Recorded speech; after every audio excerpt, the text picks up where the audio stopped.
The worst thing is when you realize that your blood is the blood of a murderer. My father, Daniel Harris, was a pillar of our small town of Red Oak, Indiana. He was a church deacon, a member of a volunteer search party, and best friends with the local sheriff. He helped search for missing people. He comforted their families.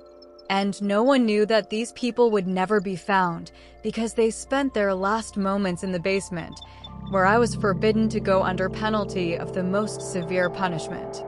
I was 5 years old when I first asked about the door at the end of the hall. Heavy metal with 2 locks. My mother turned pale. My father knelt down, took me by the shoulders, and quietly said, "Darling, that's the old boiler room. The wires are sparking, the gas pipes are rotten. If you go in there, you could die. And Mom with you. Promise me you'll never even touch the door." I promised. I was 5, and my father was my hero. 12 years passed before I broke my vow. And I would have been better off dead at 5 than experiencing what I saw when the door finally opened. My childhood was happy. Truly happy. I'm not kidding. We had a beautiful 2-story house with a porch and an old oak tree in the yard. My mother was quiet and loving, always with a hot dinner and a kind word. My father was strong and reliable, with the warm hands of a mechanic and a voice that could soothe even crying babies in church. On Sundays, we attended services where he preached about forgiveness and mercy. On Tuesdays, he participated in search operations, combing the woods, looking for lost hikers and runaway teenagers. His photo hung on a plaque at the station. Sheriff Mitchell called him the guardian angel of the county. And yet, there were oddities. Tiny, almost imperceptible, like specks of dust in a beam of light, visible only if you look closely. First, my father never allowed me to bring friends home. Never. On birthdays, we'd go to a pizza place or the park, but we never went home. Mom's allergic to guests, he'd joke. Mom was indeed often sick, lying in bed with migraines, flinching at every loud sound. Second, he was obsessed with silence. Every evening at 10 o'clock sharp, he'd go down to the basement. I'd hear his footsteps on the stairs, the grinding of locks, and then a low hum, like an old compressor running. "Checking the boiler," he'd say. And I believed him. Third, the smell. Sometimes, especially in the summer, the house would fill with a sweet, cloying odor that no amount of bleach could mask. On those days, Mom would wash the floors 3 times and light scented candles. Dead mice in the vents, my father explained, and called a specialist. But the specialist never showed up while I was home. The smell would disappear after a day, and then it would return. When I turned 13, I noticed something else odd. My father started locking me in my room at night. Not from the outside. No, he installed a latch from the inside, so no one could get in. My mother said it was for my safety. "There's unrest in the city," she whispered, looking at the floor. "Daddy's just protecting you." I felt caged, but I kept quiet. I was 13, and I adored my father. At 15, I found a woman's shoe in the trash. Just one. Red, patent leather, strapless. "Whose is it?" I asked at dinner. Mom froze, fork in hand. Dad looked at me for a long moment and replied, "A neighbor probably threw it in our dumpster. You know Mrs. Green always mixes up the trash cans." I nodded. But Mrs. Green was 82 years old, and she never wore red patent leather stilettos. I turned 17. It was Friday evening. My parents had gone to a charity dinner at church. Dad was receiving some kind of award for his many years of volunteer work. I was left alone at home. For the first time in years, alone for the entire evening. At first, I simply enjoyed the silence. I turned on some music, made some cocoa, and settled in with a book. But after about an hour, the light went out. I wasn't scared. Our fuses often tripped. The circuit breaker was in the basement. I went down to the hallway and rummaged on the shelf where my father usually kept his flashlight. It wasn't there. I knew the spare fuses were in the basement. And I knew where my father hid the key to the iron door. in a drawer in his office under a stack of old tax returns. I'd seen him put it there once, thinking I wasn't looking. I was 12 then, and I hadn't even thought about it. Now, in the dark with my phone almost dead, I hesitated for exactly a minute. And then I remembered, I'm 17. I'm not a child. My father is just being cautious. The key was still there. Heavy, old, with a long beard. I approached the iron door. My heart was pounding. This is just a boiler room. It smells of mice and dust. Turn on the light and you'll see the old boiler. I inserted the key. The lock clicked dully. The door opened unexpectedly easily, as if the hinges were regularly lubricated. A cold smell wafted from inside, along with the same sweet aroma, only 100 times stronger. I shone the flashlight on my phone. Steps descended to a concrete floor. The walls were painted white, free of dirt or mold. Too clean. I descended. I found the switch, turned it, and the fluorescent light came on. And I saw the basement. This wasn't a boiler room. It was a room. Neat, almost sterile, with a work desk against the wall, a tool cabinet, and a large metal box that looked like a refrigerator. Folders lay on the table. Lots of folders. I opened one and the world fell apart. Inside were newspaper clippings. Missing girl. Kelly Masters, 22, vanished on Highway 41. Body not found. Search called off for Sarah Jenkins, 19. Father of 3 vanishes driving home. The articles were about people my father was looking for. People he'd helped find. Behind them were driver's licenses. Dozens of them, men's, women's, all ages. All missing. I recognized their faces from the newspapers. And there they were, plastic cards with smiling photos, neatly sorted by date. The last one was from last month. I was shaking. I wanted to run, but my feet were rooted to the floor. I opened the closet. Inside, clothes hung on hangers. Women's dresses, men's jackets, a children's t-shirt that said Best Dad, a 5-year-old size. I stepped back. My back hit the refrigerator. It hummed, and I instinctively pulled the handle.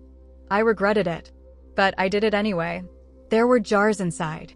Glass jars filled with formaldehyde, and they weren't organs, no. I won't describe it for fear of disturbing your peace, but I recognized the tattoo from a photo of Kelly Masters. I saw it in the newspaper. It was on her wrist, floating in a jar. Then more jars. I screamed, but all that came out was a wheeze. There was a laptop on the table. It was on in sleep mode. I touched the touchpad. The screen lit up. A video editing program was open. On the editing table was a file, a recording, judging by the date, 3 days old. I pressed play. A room appeared on the screen, the same basement.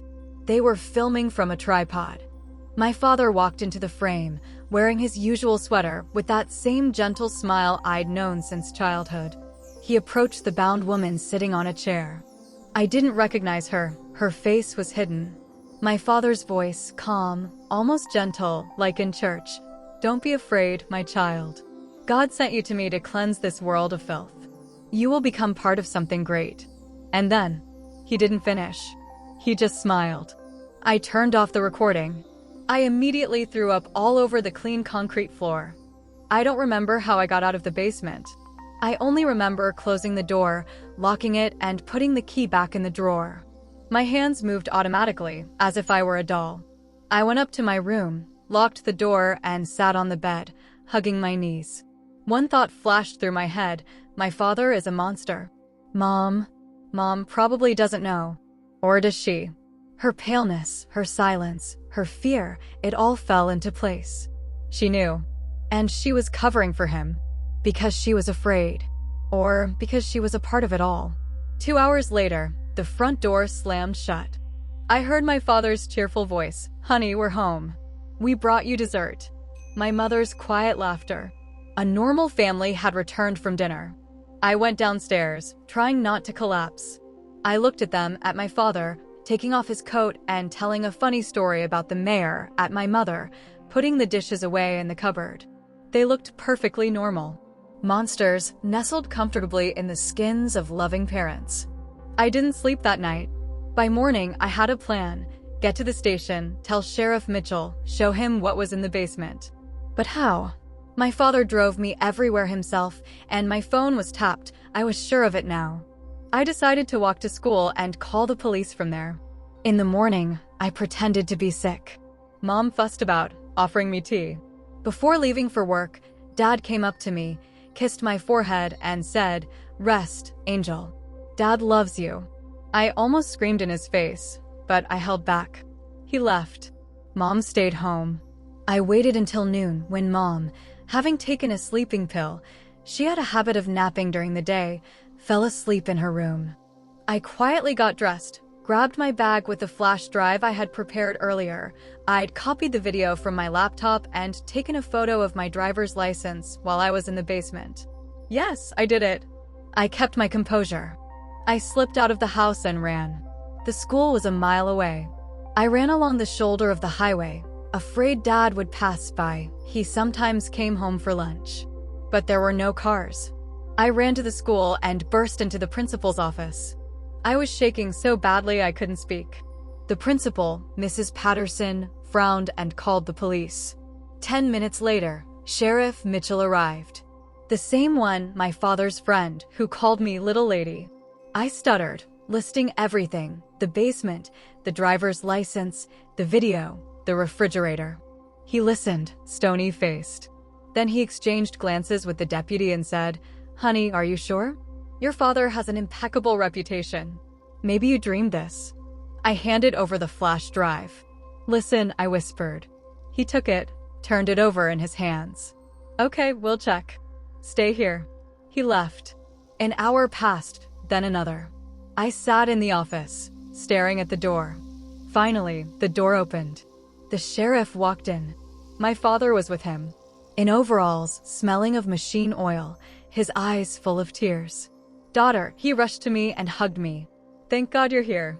The sheriff said you were having a nervous breakdown. We were so worried." I froze. Sheriff Mitchell stood with his arms crossed, looking at me with pity. "Alexandra," he said slowly, "we checked your house. There's a boiler room in the basement. An old boiler, tools.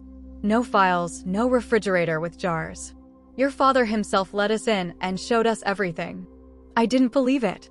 I screamed, cried, demanded they check again. But they had already cleaned everything up. My father, while I ran for help, cleaned everything up. And my mother helped him. They were always prepared. In the car that was taking me to be examined at a psychiatric hospital, I looked out the window and saw my father on the porch. He hugged my mother and waved to me. The same hand that cut people. I'm 23 now. I've been living with a foster family in a neighboring state since being diagnosed with paranoid schizophrenia triggered by a teenage crisis. My parents left. They couldn't bear the shame. Sheriff Mitchell retired honorably. No one ever reopened the missing persons cases. My flash drive was confiscated at school, and it was lost. But I know there's probably still a refrigerator in the basement of the house in Red Oak. That my father still wears a sweater and smiles at the neighbors. That he preaches at some new church every Sunday. I tried to tell him, but they don't believe me. I tried to write, but they ignore me. I've become the town crazy. The only person who could confirm it is my mother, but she would never go against him. She's too afraid. Or maybe she loves him too much. The scariest thing is that sometimes I see him in my dreams. He sits by my bed, strokes my head and whispers, "You are my flesh and blood, Angel. You can never run from what's inside you. Someday you will understand that I did this for us. For family." And I wake up in a cold sweat because I fear one thing, that he is right.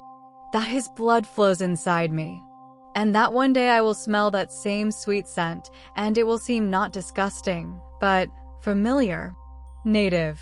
This is what true horror is, when a monster not only lives in your home, but also leaves you with its legacy. In blood. Forever.